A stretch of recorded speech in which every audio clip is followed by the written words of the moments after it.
الشيطان الرجيم بسم الله الرحمن الرحيم اهدنا الصراط المستقيم صراط الذين أنعمت عليهم غير المغضوب عليهم ولا الضالين آمين.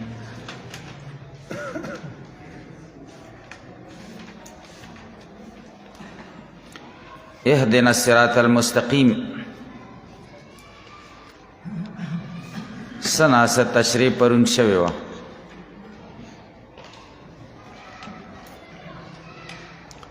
او دا ذکر شوی چې صراط مستقیم دلته معرفه ذکر کړي پلام سره الصراط په سورۃ الفتح 2 آیت کې نکره ذکر شوی وَيَهْدِيَكَ صِرَاطًا مُسْتَقِيمًا سورہ شورى 2:50 کے نکره ذکر شوی وَإِنَّكَ لَتَهْدِي إِلَى صِرَاطٍ مُسْتَقِيمٍ سورۃ الانعام 8 آیت کی نکره ذکر شوی وَاجْتَبَيْنَاهُمْ وَهَدَيْنَاهُمْ إِلَى صِرَاطٍ مُسْتَقِيمٍ بیا مونږ جواب کړو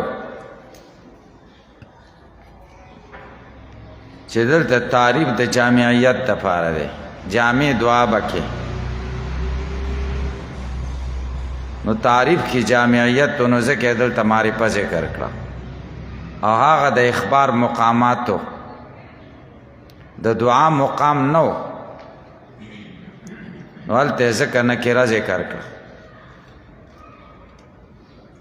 دویم دا دی دې کې اشارت دی ماحودی طریقې ته چې هغه صراط مستقیم دا چې کومه د وحی په ذریعې سره معلومه شي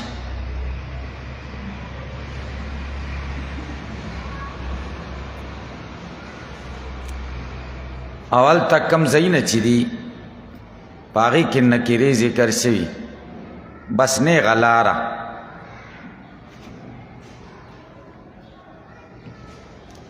صراط الذین انعمت علیہم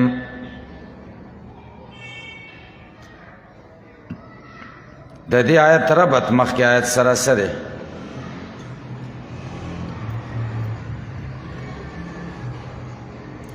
د دې آیت ربط مخکې آیت سره دریو طریقو سره دی یوه طریقه دا ده چې مخکې د صراط مستقیم بیان وشو چې هغه کتاب الله دی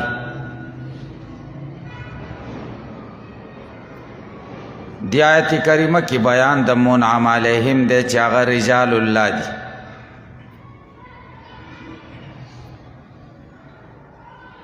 او تشبث به کتاب الله الکیږي چې ورسره اتباع د رجال الله وشي کتاب الله پسې به ته کله ځې چې کله د رجال الله لمن ونیسي که صرف کتاب الله کافی وے قرآن کریم به جبریل علیہ السلام راوړی وی کعبه کې به اویزان کړی وی د نبی څه ضرورت و گویا کې مخکې د کتاب الله ذکر وشو چې الصراط المستقیم صراط الذین انعمت علیہم دې کې د رجال الله بیان دی او د کامیابی دپاره دواړه ضروری دي یو ربط دویم ربط دا دی چې الصراط المستقیم دا مبدل منه دی صراط الذین انعمت علیہم دا هغې نه بدل دی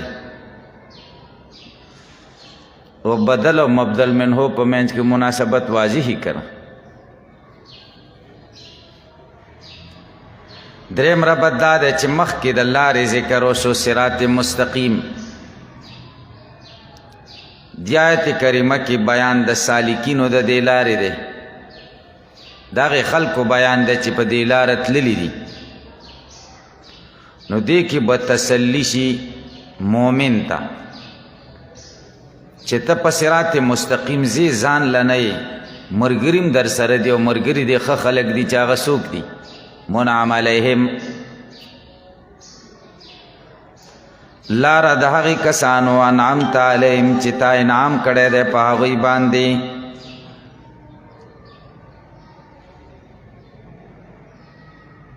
دلته به یو اعتراض وارد شي هغه دا دی چې بدل فایده څه ده داسې ولې نه ویل کېده اهدنا صراط الذین انعمت علیهم مونږ ته مستقیمه لاره وښایي د هغې کسانو لاره چې تا په هغوی انعام کړی دی دا مستقیمه ده که نه بدل فایده څه شوه صرف بدل به ذکر کړی وی مبدل منهو به نه ذکر کو مقصد حاصلېده که نه جواب دا دی چې بدل فایده اسنینیت او تکرار دی تکرار پکې راغی صراط مستقیم راته وښایي صراط مستقیم تعریف یې وکړو چې کومه صراط مستقیم چې د منعم علیهم لاره ده منعم علیهم لاره راته وښایي تکرار پکې راغی مقصود واضح شو د صراط مستقیم تعریف وشو دویمه فایده د بدل دا ده چې لارم ذکر شو او سالکینم پکې ذکر شو کتاب الله م ذکر شو رجال الله م ذکر شو نو که صرف بدل ذکر شوی او مبدل منهو نوی ذکر شوی نو صرف رجال الله به ذکر شوی کتاب الله به نوی ذکر شوی فایده دا شو چې دواړه طریقې د کامیابی ذکر شوي دا بدل فایده شو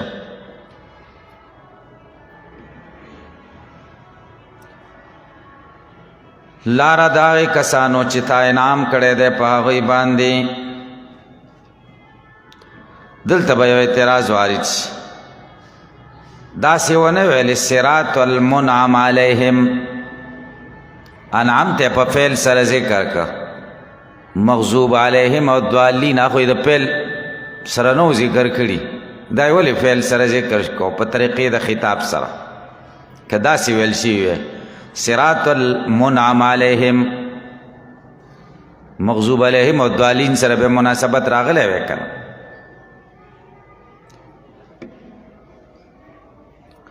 جواب دا دی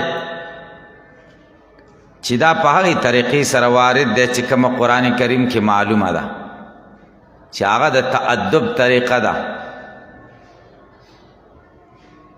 چې افعال د احسان او د رحمت دا خدای ته منسوبوي او افعال د احسان او د رحمت چې نه هغه خدای ته نه منسوبوي دلته انعام خو د احسان او د رحمت فعلو خدای ته منسوب کو انعمت علیهم او غضب او دلال اخو د احسان او د رحمت افعال نو کنه هغه خدای ته منسوب نکړه نسبت پکې ونه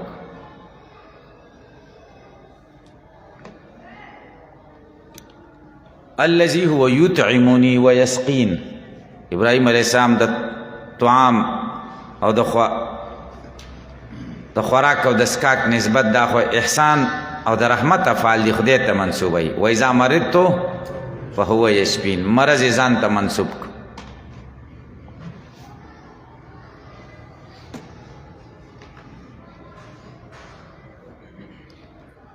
دویم اعتراض دا دی چې وای مبهم ولې ذکر کا الذین انعمت علیهم بیان سره به ذکر کړی کنه صراط النبیین اهدنا الصراط المستقیم صراط النبیین منعم علیهم نبیین دی کنه موصول سره ولې ذکر کا موصول کې خو ابهامی جواب دار چې موصول سره ذکر کا چې د ابهام کې فایده ده چې د منعم علیهم ټولې ډلې پکې داخلي شي او که صرف صراط النبیین ویلې وی نو بیا به پکې ابهام خو نه وی خو یوه ډله به ذکر شوی او نورې ډلې به پاتې شوې وي یو او که ټولې ډلې ذکر کولې نو بیا به کلام کې به طوالت راغلی وی اوږدوالی نو اختصار هم وشو ټولې ډلې هم ذکر او دا ابهام د تفخیم د پاره هم دی موصول د تفخیم د پاره هم ذکر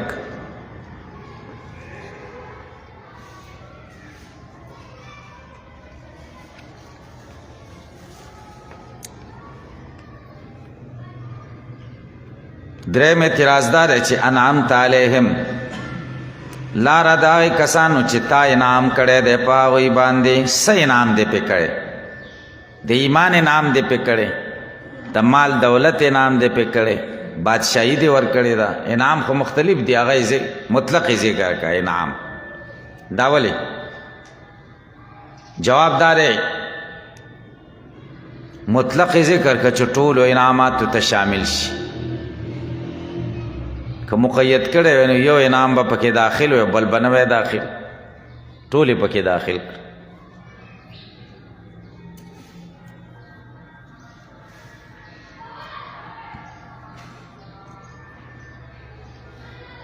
منعم علیهم هغه خلک چې په هغوی انعام شوی دی هغه څوک دي څلور ډلې دي خدای یو ځای هم دا څلور ډلې ذکر کړي دي او جدا جدا هم ذکر کړي یو ځای ذکر کړي کم ځای کې سورة النساء 9 آیت کې ومن يطع الله ورسوله فاولئك مع الذين انعم الله عليهم من النبيين والصديقين والشهداء والصالحين وحسن اولئك رفيقا نبیین دي صدیقین دي شهدا دي صالحین دي څلور ډلې دا یو ځای ذکر دي نبیین پیغمبران وراسهم محمد صلی الله علیه وسلم صدیقین رښتیا ویونکي صدیقین وراسهم ابو بکر الصدیق رضی الله تعالی عنہ شهدا چې الله لاره کې وژل شوي د هغې مشران عمر عثمان علي دا درې واړه شهدا دي که نه والصالحین دا باقي صحابه کرام نو منعم علیهم څوک دي نبی علیہ السلام او صحابه کرام او د هغې په نقش قدم تلونکي خلک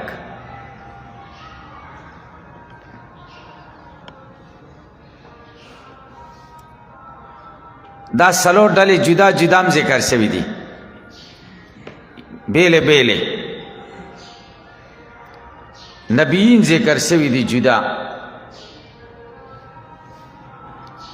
سورہ مریم 58 آیت کی اولئک الذین انعم اللہ علیہم من النبیین من ذریة آدم دا هغه کسان دي چې الله انعام کړی دی په دوی باندې د پیغمبرانو نه په اولاد د آدم علیه السلام کې نبیینو ته منعم علیهم ګوره دلته ویلي صرف نبیین ذکر شو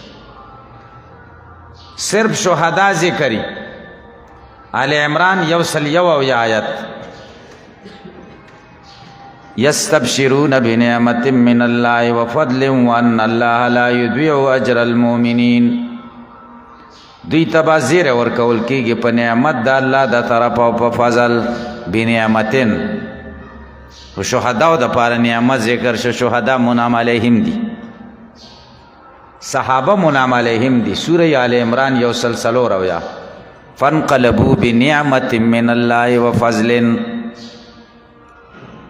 یو صحابی منعم علیه دی زید ابن حارثه بارک قرآن کی ذکر سوی سورة الاحزاب 10 آیت وَإِذْ تَقُولُ لِلَّذِي أَنْعَمَ اللَّهُ عَلَيْهِ وَأَنْعَمْتَ عَلَيْكَ انعم الله علیه وانعمت علیه خدایم په انعام کړی دی او تام ور سره ښه کړي دي زید یادی زید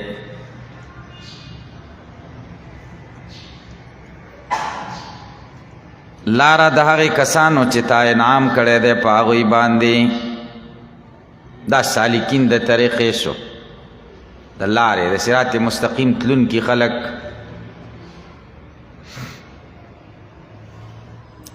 دا یوه ډله شو غیر المغضوب علیهم ولا الضالین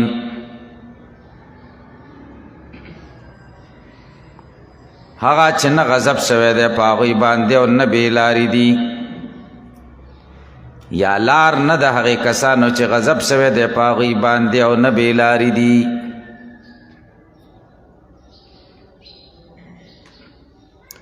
غیر المغضوب علیهم ولا الضالین د دې آخري آیت تر ربط مخکې آیت سره څه دی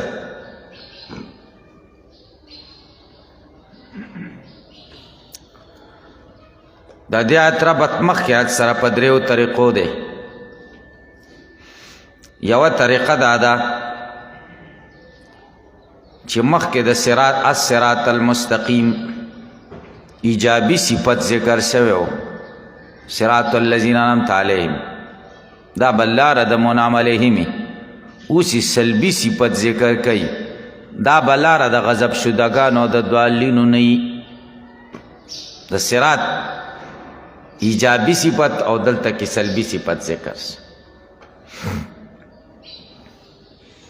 دلته به تاسو اعتراض وارد شي، سلبي صفت مقدم کول پکاري په ایجابي صفت باندې. ولې؟ ځکه سلب کې تخلی عن الرذائل او ایجاب کې تحلی بالفضائل. او تاسو ویلي دي چې تخلی دا مقدمه په تحلی باندې، دفع د مضرت او لای د جلب د منفعت نه.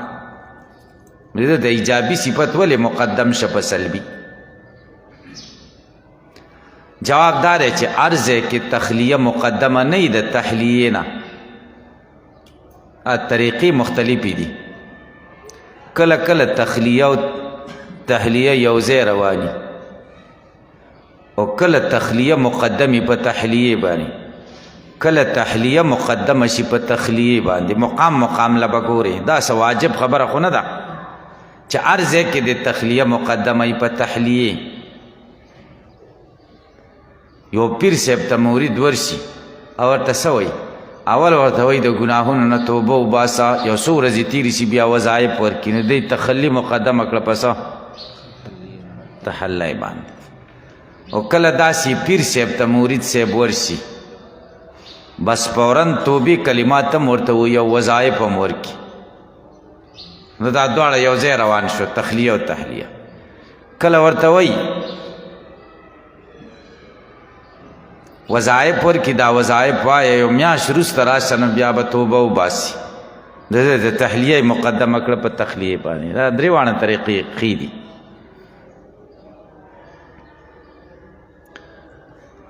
دویم ربط دا دی، د مخکې آیت کې بیان د سالکینو د صراط مستقیم و، د آیت کریمه کې بیان د هالکینو دی. هالکینو صراط مستقیم نه څوک منحرف شوي دي، هغه هلاک شوي دي. د هالکینو د سارقینو بیان د سارقین. تنبیه دا مومن ته، ته چې کامیابی غواړې په صراط مستقیم کې به د سالکینو سره ځې چې نیکان خلق دي، هغوی سره به ملګرتیا کې. کونو مع صادقین، په لاره کې به د هالکینو او د سارقینو نه ځان ساتې، ځکه سارقین به سرقه کوي نو بیا به تم په ورسره ګیرې، ته به هم ورسره ذلیله کوې.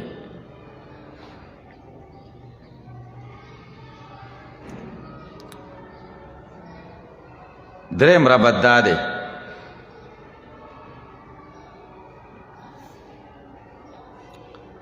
چې صراط مستقیم د وړاندې درې قسمه فرقې جوړې شوې.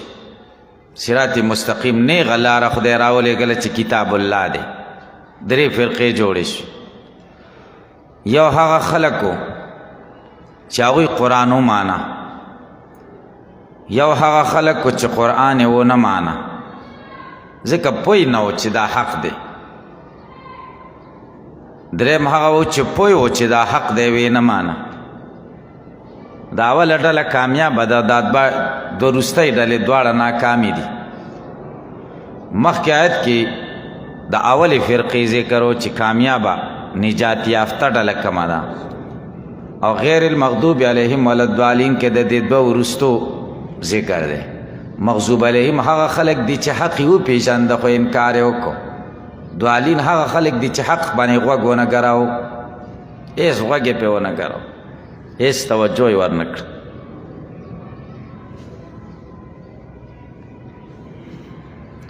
غیر المغضوب علیهم دا ترکیب کې څه واقع شوی؟ دې کې ډېر احتمالات دي، درې پکې راجح دي. یو دا دی چې غیر المغضوب علیهم دا بدل دی د الذین انعمت علیهم نه. دویم دا دی چې دا صفت دی د الذین انعمت علیهم.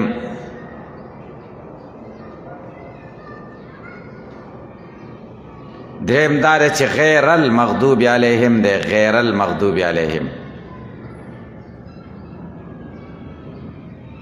بیا به حال شي.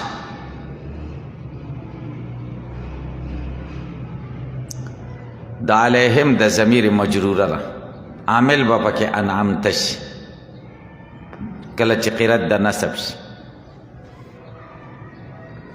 بهر تقدیر په قرت د جر کې چې مشهور قرت دی دا دو احتمال چلیږي. یو احتمال دا دی چې دا صفت دی د الذین انعمت علیهم نه، او دویم دا چې دا بدل دی د الذین انعمت علیهم. بدل شي څنګه معنا ترجمه به کیږي او چې صفت شي څنګه ترجمه به کیږي. چې صفت شي نو داسې ترجمه به کیږي لاره د هغې کسانو انعمت علیهم چې تا انعام کړی دی په هغوی باندې، غیر المغضوب علیهم ولا الضالین، هغه چې غضب نه دی شوی په هغوی باندې او نه بېلارې دي. داسې به وایي. نو دوی دو څیزونه جمع کړه. یو دا چې مطلق انعام یې جمع کړه چې هغه ایمان دی، او دویم دا چې اجتناب یې د غضب او د دلالت نه جمع کړه. نو دو څیزونه یې جمع کړه، یو انعام او یو اجتناب عن الغضب والدلال.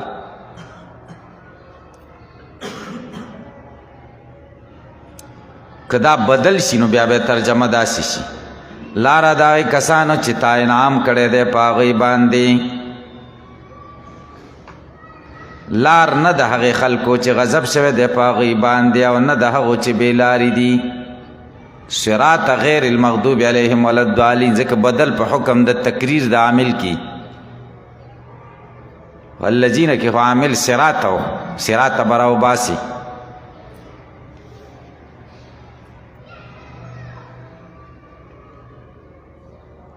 نه لار د هغو چې غضب شوی په هغوی او بې لارې دي، دا ما ته ښه نه ښکاري.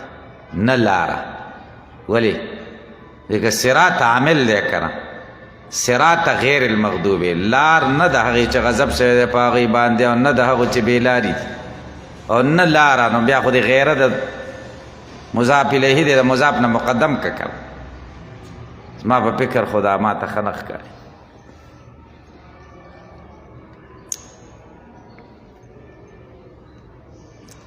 لیکن حافظ ابن القیم رحمه الله بدائع التفسیر کې وایي چې د بدل احتمال مرجوح دی د درې وجو نه. د صفتیت احتمال راجح دی. بدل ولې مرجوح دی؟ یوه وجه دا ده چې غیره نه متصور کیږي ورود د دې بدل نه راځي، استثناء راځي، صفت راځي او حال راځي. دا ولې؟ ځکه غیره نه د وضع شوی مستقل بنفسها، بلکې د دې وضع د دې دپاره ده چې دا د غیر تابع، او چې بدل شي نو تاسو خو ویلی دي چې بدل مقصود بالنسبت که نه، بدل خو مقصود بالنسبت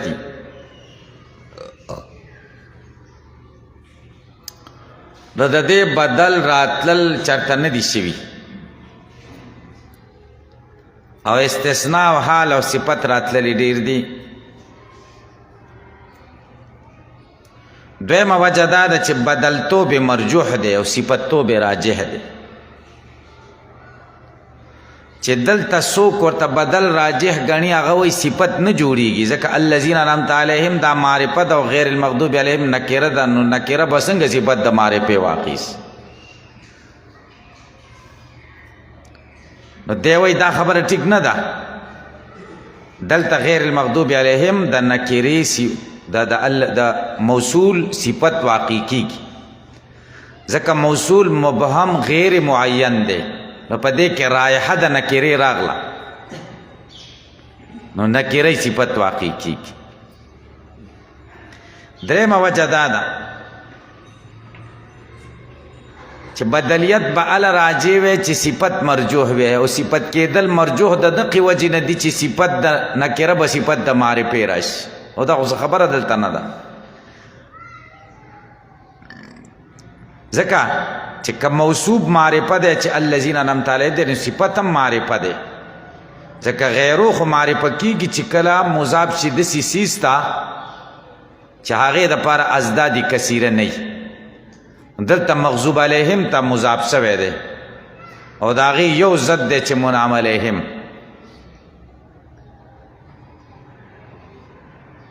نو دومره تعریف پکې راغی چې د معرفي صفت واقع شي تاسو به دې په لکه علیک بالحرکت غیر سکون علیک بالسکون غیر الحرکه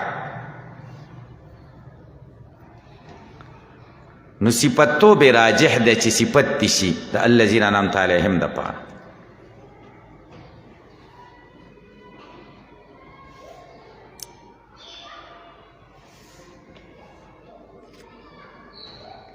دا غیره چې کومه ده غیرو مذکر دی او مفرد راځي همیشه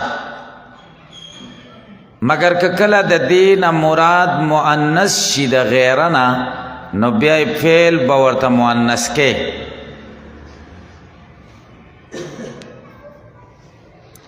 لکه قامت غیر هندین قامت غیر هندین غیرو خو مذکر دی ابدا خو دلته خو ستا مراد مؤنث ده کنه د هندې نه غیر بله ښځه پاڅېده نو بله ښځه دې مراد ده کنه نو دلته قامت فعل دی ورته مؤنث او دا غیرو په اصل کې صفت دی په معنا د اسم فاعل سره چې مغایر دی د دې وجې نه نه معرفه کېږي په اضافت سره چې ابهام پکې زیات دی توغل په الابهام دی ځکه صفت دی که نه کله کله به غیرو سره استثناء واقع کېږي حمل کېږي په الا باندې لکه الا د استثناء دپاره د کله کله صفت واقع کېږي حمل کېږي په غیرو باندې چې وروسته د جمع منکوري غیر محصوري نه راشي لو کان فیهما آلهة الا الله لفسدتا تاسو ویلي دي که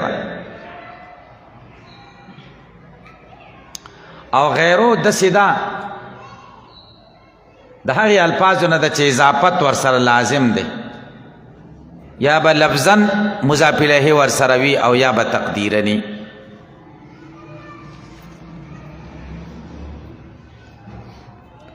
مغضوب د غضب نه دی غضب څه ته وایي ثوران النفس عند ارادة الانتقام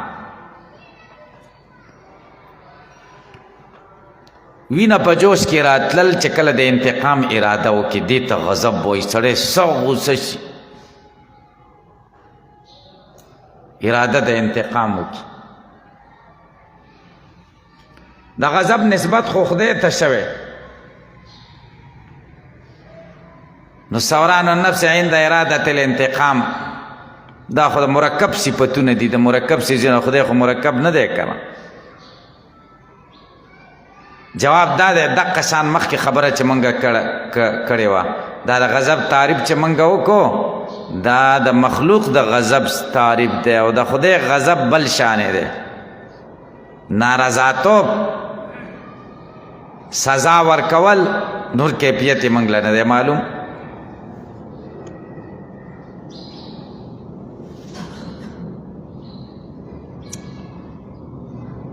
د مغضوب علیهم نه څوک مراد دی او د ضالین نه څوک مراد دی یو قولدار چې مغضوب علیهم نه مراد یهود دي ځکه یهودیانو دپاره قرآن کریم کې د غضب لفظ استعمال شوی سورة المائده 85 نمبر آیت من لعنه الله وغضب علیه هغه دی چې خدای لعنت کړی په ده او خدای غضب کړی په ده باندې یهودي دپاره د لعنت او د غضب لفظ استعمال شي الضالینو نه نصارا مراد دي لکه سورة المائده 90 آیت کې راغلی دي قد ضلوا من قبل وضلوا كثيرا وضلوا عن سواء السبيل دلالت لفظ د نصارا او د پاره استعمال شي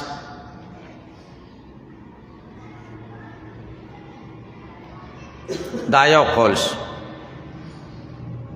دیم قولدار چې مغضوب علیهم نه مراد کافران دي مجاهرین ښکاره کافران او د ضالون نه مراد دغه دي منافقین دي او د دې دلیل دا دی چې سورت بقره مرتبطه ده د سورت فاتحه سره.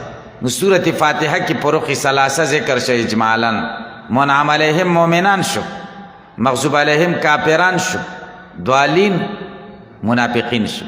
نو سورت بقره په ابتدا کې مؤمنان اول ذکر کیږي، هدل للمتقین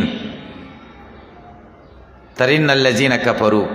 بیا ان الذین کفروا کې مجاهرین کافرین ذکر کیږي، ښکارا کافران دو آیاتونو کې. او بیا ورپسې ومن الناس نه تر ان الله علی کل شیء قدیر 14 آیاتونو کې د منافقینو ذکر دی. دینه معلومیږي چې منعم علیهم مؤمنان شو، مغضوب علیهم کافران شو، او ضالین منافقین شو. دا دیم قول دی. ادا قول خطیب شربینی رحمه الله غوره کړی دی تفسیر السراج المنیر کی.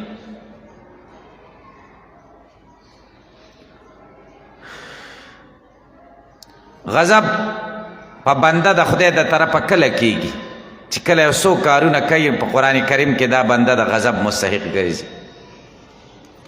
اول د مؤمن قتل دا سبب د غضب دی. سورة النساء 9 شاید ومن يقتل مؤمنا متعمدا فجزاؤه جهنم خالدا فيها وغضب الله.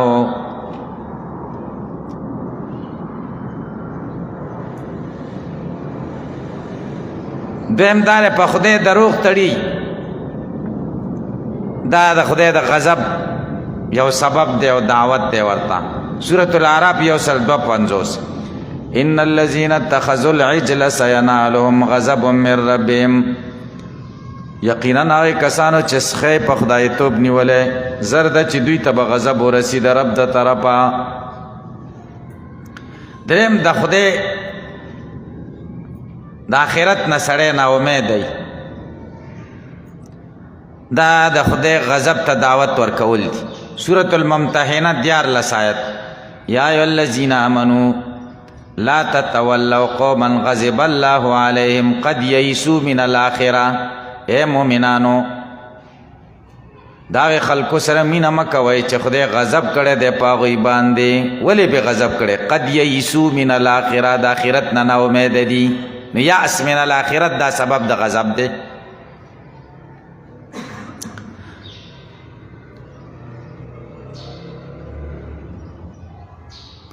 اسباب د غضب نورم د قرآن کریم کې ډېر ذکر دي.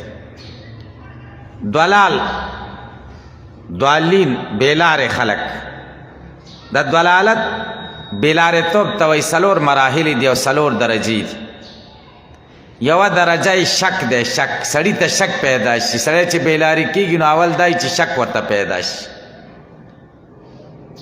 دویم چې شکونه درته دین کې پیدا شو کار خراب شو، سړی ایسته بیلاري شي. نو دویمه مرحله د دلالت.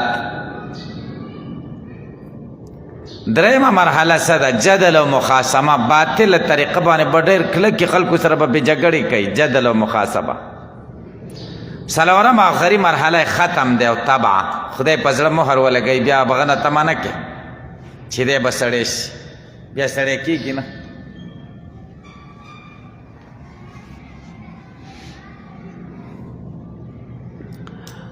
اسباب د دلالت څه دي؟ سړی په څه بیلارې کېږي؟ قرآن کریم یو څو ذکر کړي دي. اول خدا دی چې تبدیل د کفر وکړي په ایمان، دا سبب د دلالت دی. سورہ بقرہ اللہ جل شانہ فرمائی 1 آیت کی ومن یتبدل الکفر بالایمان فقد ضل سواء السبیل. هغه څوک چې کفر په ایمان بدل کی نو دی بیلارې شه د نیغې لارې نه.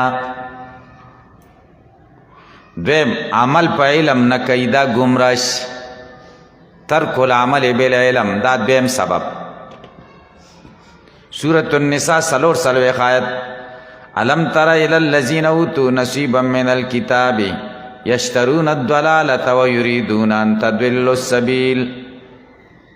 آیا نګورې هغه کسانو ته چې څه حصه د کتاب ورکړل شوی دا یشترون الضلالة، هغوی ګمراهي خوښوي او دا غواړي ان تضلوا السبیل چې تاسو هم بېلارې شئ.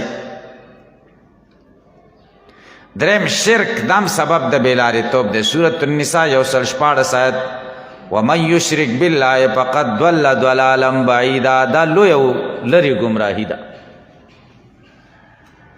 سلورم اتباع الهوا خواہشاتو پسی سڑے زی دا دلالت تے.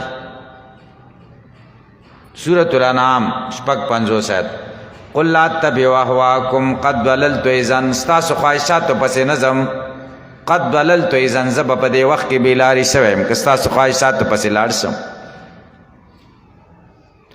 پینزم د خدای د دشمنانو سره دوستی کول دا سبب د دلالت تے. سورة الممتحنہ اول آیت یا ایها الذین آمنوا لا تتخذوا عدوی وعدوکم اولیاء زما دشمنان او ستاسو دشمنان چې کافران دی ای سره دوستی مکوئ. ومن یفعله منکم فقد ضل سواء السبیل چا چې د خدای د دشمنانو سره دوستی وکړه فقد ضل سواء السبیل سمې لارې نه به بیلارې شي دلالت به نصیب شي دوال بشي.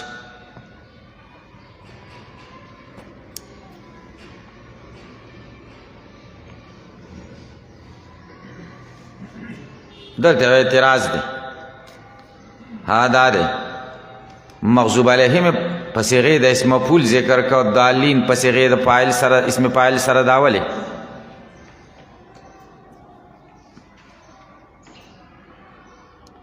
جواب دا دی حافظ ابن القیم جواب کړي رحمه الله بدایع التفسیر کی.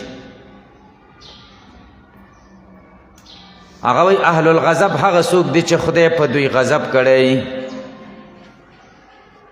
او د خدای غضب ورته رسیدلی او اهل الضلال هغه څوک دي چې خپل ځان بیلاری کړي ورته ضالین ځکه د اسم فاعل صيغه ذکر کړه چې دوی په خپل کار کړي دي. او اهل غضب څوک دي چې خدای په غضب کړي او تاسو تمخ کی ما ویلي چې تعدبن د احسان او د رحمت پیلونه خدای ته منسوبیږي او غضب خو د رحمت او د احسان پیل نه دی نو خدای ته منسوب نه کنو ځکه اسم مفعول صيغه ذکر کړه په پای نشته. ضالین ور سره اسم مفعول نه کچ ولل مضلین غیر المغضوب علیهم ولل مضلین بیا به دوی ته عذر قائم شوی. مدولین دا معنا چې مونږ خو نه یو بیلاری چا بیلاری کړیو زمونږ بیلاری توپ کې خو اختیار نشته نه بیا به دوی ته عذر وی ځکه مدولین ونه ویلي په پوه مغضوب علیهم د ضالین تابع نه که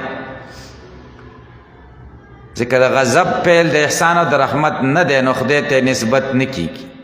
ضالین د مغضوب علیه تابع نه که چایم د اسم مفعول صيغه ذکر کړي ځکه بیا به دوی ته عذر قائمې دی چې مونږ څه اختیار دی خپل خو نه یو بیلاری چا کړیو کنه.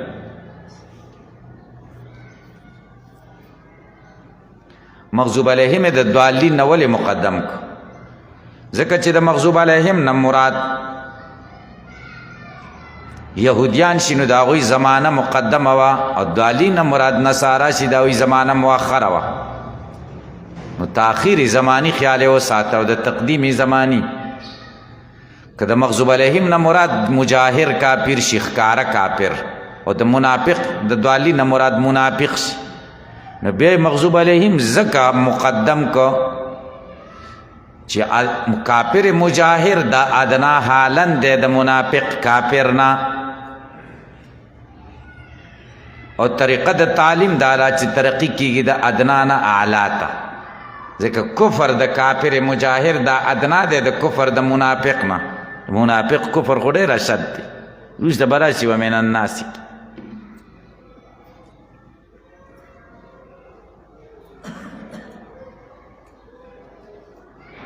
آمین. خدای زمونږ دا دعا قبول کړي آمین. جبریل علیہ السلام نبی کریم صلی اللہ علیہ وسلم ته سورۃ فاتحه ویلي چې ولد ضالین ته ورسېد نو ورته وایي چې ووایه آمین. آمین سنت دی چې سورۃ فاتحه نه وروسته سړی ووایي امام د پارم سنت دی او مقتدی د پارم او په روم سنت دی چې په رو به وایي صحیح شو.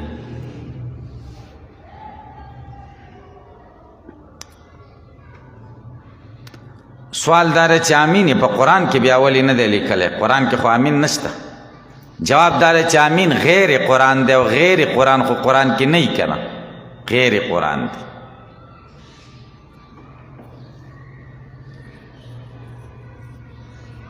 بعضو ویلی دی چې دا امین د خدای نوم دی د خدای نوم دی دا خبره ټیک نه ده که امین د خدای نوم وی نو اسما د الله تعالی خود توقیفی دی موقوف علی السماع دی قرآن او سنت کې د خدای په نومونو کې امین نشته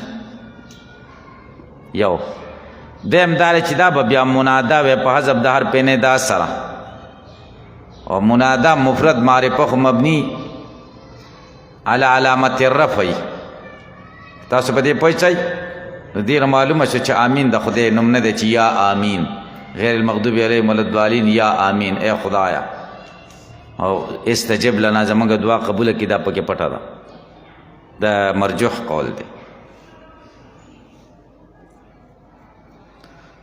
امین به پرو وایي که په پټه ده فقهي مسله ده تاسو فقهي کتابونو کې ویلې ده بس پرو به وایي زمونږ مسلک دا دی حدیثو په رڼا کې زمونږ مذهب دا دی ښه او چې څوک چې په تیزه وایي هغه هم په سنت عمل کوي خو د امین ویل درې قسمه دي یو بسر دی دا د احنافو مسلک دی او یو بالجهر دی دا د شوافیو مسلک دی او د نورو مذهبونو او یو امین بشر دی شر د پاره وایي شر هغه زمونږ د پښتنو وابیانو مسلک دی د کجورو بوټانو کویانو باندې چې وابیان شي ایا ورته جماعت جوړ کړی یو حلقه د هغې د شر دپاره سنت مقصد دی چې سنت کوي مسواک به نه کوي پټکی به نه تړلی دا سنت نه دي څه دوه درې یي پکې خو ټول جماعت په سر واخلي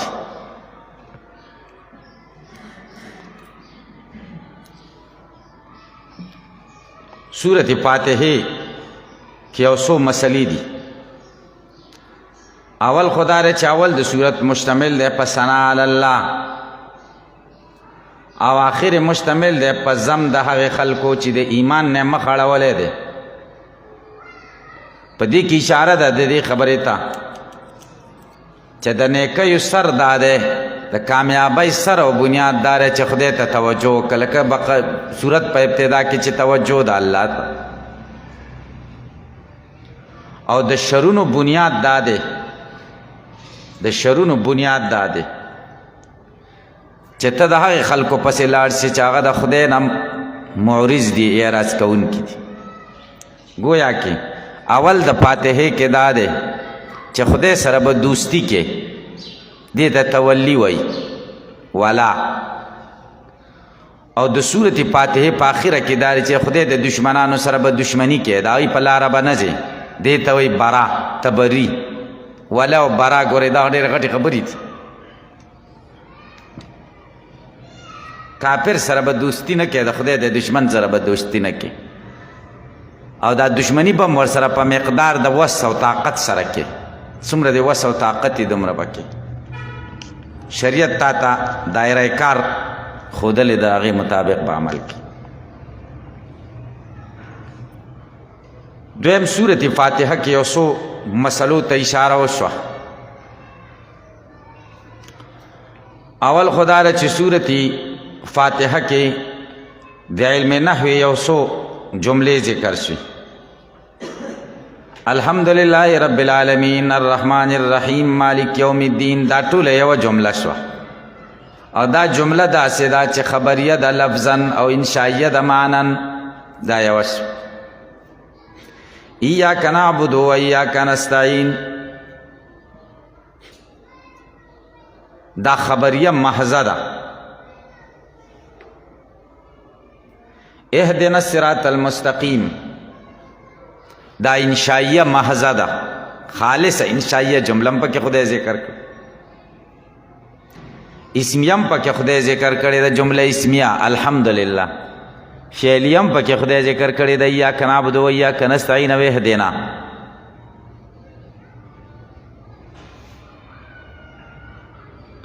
بیم داره چې سورت فاتحه کې په یو څو ډلو رد وشو که تاسو خیال وکئ. یو داره په مشرکانو رد وشو په الحمدلله رب العالمین الرحمن الرحیم مالک یوم الدین کې خدای سره شریک جوړوي او چې دوی کم شریکان د خدای سره جوړ کړي هغې کې دا صفتونه نشته. دا په هغوی رد وشو چې مستحق د عبادت هغه څوک دی چې دا صفات اربعه پکې موجود دي. ستاسو معبودانو کې دا صفات اربعه موجود نه دي، لہذا د عبادت مستحقین نه دي. نو په هغوی رد وشو. یو دویم رد وشو په قدریو باندې چې هغوی وایي انسان قادر محض دی، خالق هم دی او کاسب هم دی. په هغوی کې رد وشو په ایاک نستعین، خاص تانه مدد غواړو مونږه په ټولو کارونو کې. خاص تانه مونږ متعلق حذف دی، ایاک نستعین فی الامور کلها. مونږ خالق نه یو، هر کار کې تانه مونږه مدد غواړو. نو په هغوی باندې رد وشو. دریم داره په ایاک نعبدو کې په جبریه رد وشو. جبریه وایي انسان مجبور محض دی، هیڅ هم نشي کولی، نه خالق دی او نه کاسب دی. نو الله رد کوي چې بنده وایي ایاک نعبدو، خاص تا عبادت کوو مونږه. نه د عبادت یو پیل نه دی، یو کار نه دی او بنده یې کوي. څلورم رد دی پکې په مرجعو وایي چې ایمان دی راوړو بد عمل هیڅ نقصان نه کوي. لا تضر مع الایمان معصیتن، معصیت د ایمان سره هیڅ نقصان نه کوي، هیڅ ضرر نه رسوي. غیر المغضوب علیهم کې په هغې باندې رد وشو چې معصیت سبب د غضب جوړیږي نو څنګه ضرر نه کوي. په شیعګانو باندې هم پکې رد دی په صراط الذین انعمت علیهم، ځکه په انعام علیهم انعمت علیهم کې منعم علیهم ذکر شوي دي او منعم علیهم نبیین دی او صدیقین شهدا او صالحین دی. صدیقین شهدا او صالحین دا صحابه دي او دوی صحابه له کنځلې کوي، په هغې باندې رد وشو. امام رازی رحمه الله وایي په سوره فاتحه کې 15 صفتونه د الوهیت ذکر دي. اول پکې الله ذکر دی، دویم پکې رب ذکر دی، دریم پکې رحمان ذکر دی، څلورم رحیم، پنځم مالک.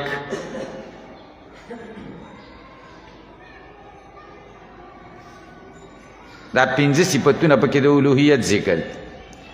15 صفتونه پکې د عبودیت ذکر دي د بنده.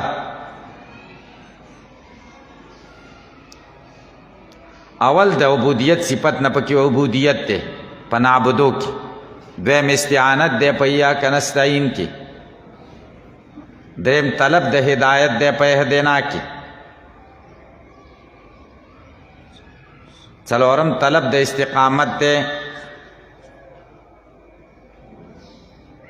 په مستقیم کې. پنځم طلب د نعمت دی په صراط الذین انعمت علیهم کې. نو دا 15 د عبودیت صفتونه دا مرتبط کیږي د صفاتو د الوهیت سره. ای سره ربط کې څنګه؟ ایاک نعبدو، خاص تا عبادت کوو، لانک انت الله. دا د اولنی صفت در نوم د رب سره چې کوم دی مرتبط که.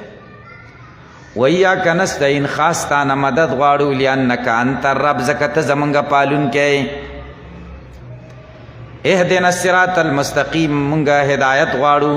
ولی؟ لانک انت الرحمن، ته د نعمتونو ورکوونکی، هدایت هم یو نعمت دی. ورزقنا الاستقامت، تانا استقامت غواړو، لانک انت الرحیم، ځکه ته رحیمي، ښه انجامونو خاوند دی.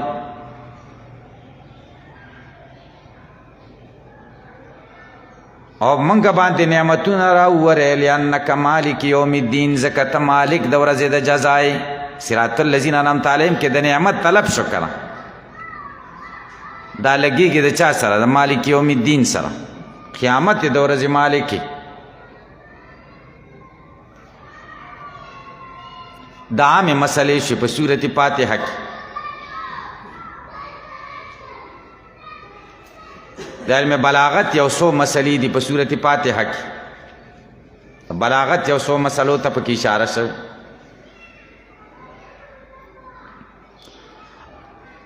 اول د علم بلاغت دې مسئلې ته پکې اشاره شوې ده چې حسن الافتتاح براعت المطلع دی پکې براعت المطلع د خدای صفتونه د مبالغه د پسنا کې الحمدلله رب العالمین کې مبالغه شوې مبالغه مقبوله د مردوده نه ده ګورئ استغراق نه مبالغه معلومیږي دریم تلوین د خطاب دی تلوین د خطاب ځکه الحمدلله صيغه د خبر ده او معنی د انشاء ده قولوا الحمدلله رب العالمین قولوا اياك نعبد واياك نستعين قولوا اهدنا الصراط المستقيم څلورم اختصاص دی پکې په لله کې اختصاص دی د علم بلاغت یو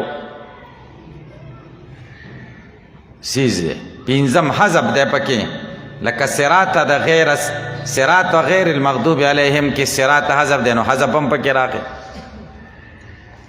شپږم تقدیم او تاخیر دی پکې په ایاک نعبدو کې دا هم د علم بلاغت مسله د تقدیم ولې وکړو وم تصریح بعد ابهام پکې راغلی دا اهدنا الصراط المستقیم مبهم شو صراط مستقیم صراط الذین انعمت علیهم بیا تعریف وکړو اتم التفات پکې راغلی په ایاک نعبدو کې دا د بلاغت مسله ده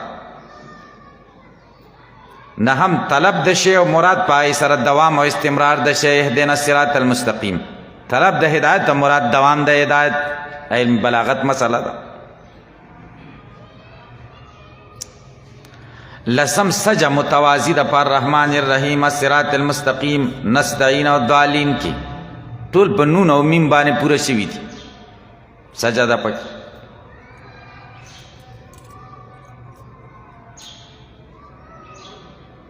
بلدا چې الحمدلله جمله خبریه د لفظن او انشائیه د معنن قولوا الحمدلله او دا مفیده د قصر د هم په الله تعالی باندې ایاک نعبد و ایاک نستعین په دې کې التفات د غیبت نه خطاب تا او تقدیم د مفعول مفید د قصر ده او قصر حقیقی ده په نسبت سره کل معادات جمی معادات قصرم حقیقی ده ګورئ دا څو مسلې دي سورۃ فاتحه کې ورته اشاره شوی